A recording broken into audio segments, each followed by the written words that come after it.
Қайырлы күн, оқушылар. Сіздермен бүгін мен, Рахметова Назгүл Ермекқызы, Нұркен Әбдіров атындағы балабақша бастауыш мектеп кешенінің бастауыш сынып мұғалімі. Бүгінгі пәніміз математика, 2-ші сынып. Балалар, су біздің басты байлығымыз. Сабақтың тақырыбы өрнектердегі амалдардың орындалу реті. Оқу мақсаты 2-3 арифметикалық амалды жақшалы және жақшасыз өрнектің мәнін табу, амалдардың орындалу ретін анықтау. Ал олай болса, сабағымызды бастайық.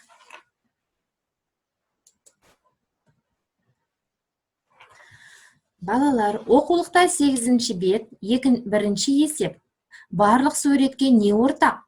Оларға әрқайсысына берілген мысалдарды шығар және жауаптарын салыстыр. Қайсысын артық деп айтуға болады? Ендеше суреттерге мұқият назар аударайық. Иә, балалар, бұл суретте қайсысы артық деп ойлайсыңдар? Дұрыс. Ендеше амалдарды орындайық. 16 бөлу 8, 12 бөлу 6, 18 бөлу 9, 14 бөлу 7, 15 бөлу 5. Жарайсың, демек, не артық екен? Әрине, табиғат артық. Миға шабуыл әдісі арқылы өткенді қайталайық. Бұл математикалық жазбалар нені білдіреді? Я, амалдардың орындалу реті. Ендеше, есте сақта, бірнеше амалмен берілген жақшасыз өрнектерде амалдар солдан оңға қарай бағыт бойынша ретімен орындалады.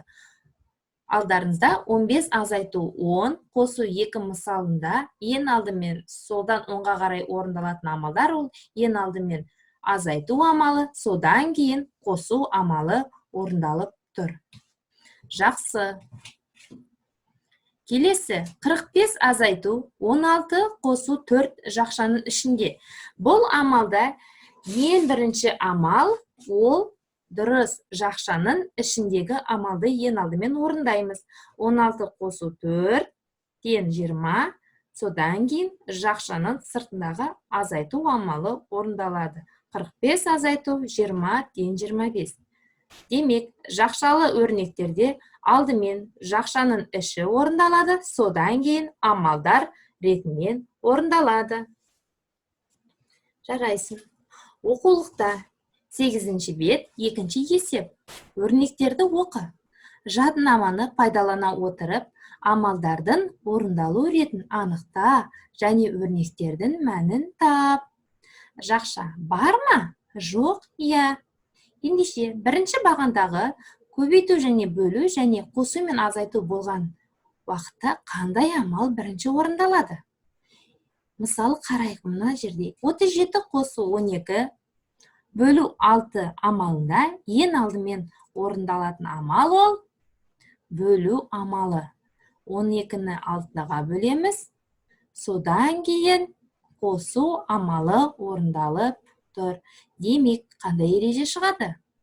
Көбейту және бөлу және қосу мен азайту болған жағдайда алдымен көбейту немесе бөлу ретімен, содан кейін қосу немесе азайту ретімен орындалады. Жақсы. Келесі, 2-ші бағандағы тек қана қосу мен азайту болған уақытта, және миға шабуыл әдісінде бұл біз амалды қайталаған едік. 3-ші бағандағы амалға қарайық. Тек қана көбейту мен бөлу болған жағдайда қай амал бірінші орындалады? 12 бөлу 6 көбейту 3 амалында ең алдымен бөлу, содан кейін көбейту. Қандай ереже шығады? Егер тек қана көбейту және бөлу болған жағдайда амалдар солдан оңға қарай орындалады. Келесі 4-ші бағандағы. Алдымен жақша ішіндегі амалдар орындалады, содан кейін көбейту немесе бөлу ретімен, ал содан кейін қосу немесе азайту. Мысалы, 5 қосу 10 бөлу 3 қосу 5 амалында ең алдымен жақшаның іші орындалады. 5 қосу 10 тен 15. Содан кейін жақшаның сыртындағы көбейту немесе бөлу ретімен орындалады. 15 бөлу 3 тен 5. Содан кейін ғана қосу немесе азайту амалы орындалады. Жарайсың. Келесі оқулықта 8-ші бетте 4-ші есеп. Есептер бойынша өрнек құрастыр, оларды шығар. Ендеше есепті оқиық. Кішкентай бөтелкедегі су 35 теңге, ал үлкен бөтелкедегі су 65 теңге тұрады. Ал бір қорап шырынның бағасы үлкен және кішкентай бөтелкедегі судың бағасын бірге алғандығыдан 100 теңгеге қымбат. Бір қорап шырын неше теңге тұрады? Не белгісіз балалар? Бір қорап шырынның қанша теңге тұратыны? Демек, есепті шығармас бұрын бізге ең алдымен есептің шарты керек. Ендеше есептің шартын жазайық. Кішкентай бөтелкедегі су 35 теңге. Үлкен бөтелкедегі су 65 теңге. Бір қорап шырынның бағасы қанша? Бір қорап шырынның бағасы жаңағы кішкентай бөтелке мен үлкен бөтелкеге қарағанда 100 теңгеге қымбат тұрса, демек, шешуі ең бірінші амал біз кішкентай бөтелкедегі су мен үлкен бөтелкедегі судың бағасын білуіміз керекпіз, е? 35 қосу 65 тең болады 100. Жақсы. Келесі екінші амал. 100 қосу 100 тең болады 200. Демек, бір қорап шырын қанша теңге тұрады балалар? 200 теңге. Енді осы екі амалды біз бір өрнек құрып жаза алады екенбіз. Қарайықшы балалар. 35 қосу 65 қосу 100 тең болады 200. Көрдіңдер ме балалар? Екі амалды біз өрнек түрінде бір амалды есеп қылып жаза алады екенбіз. Жауабы бір қорап шырын 200 теңге тұрады. Жарайсың балақай. Келесі, дүкенде 55 кішкентай бөтелкедегі және одан 20-сы кем үлкен бөтелкедегі су сатылды.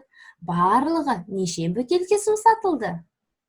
Ал балалар, бұл жерде белгісіз барлық сатылған бөтелке және үлкен бөтелкенің де біз қаншасы сатылғанын білмейміз. Есептің шарты. Кішкентай бөтелкедегі су 35, үлкен бөтелкедегі су 20-сы кем кішкентай бөтелкеден және барлық сатылған бөтелкедегі су.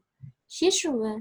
Ең алдымен біз бірінші амал үлкен бөтелкедегі суды табуымыз қажет. Ендеше 55 азайту 20 тең 35. Екінші амал барлығын табу үшін біз кішкентай бөтелкедегі су мен үлкен бөтелкедегі судың қосамыз. 35 қосу 55 тең 90. Демек, бұл екі амалдан да мынандай өрнек шығады екен. 55 қосу 55 азайту 20 тең 90. Жауабы барлығы 90 бөтелке су сатылды. Жарайсың. Керемет. Ал енді балалар, бүгінгі сабақ ұнады ма? Амалдар қалай орындалады екен?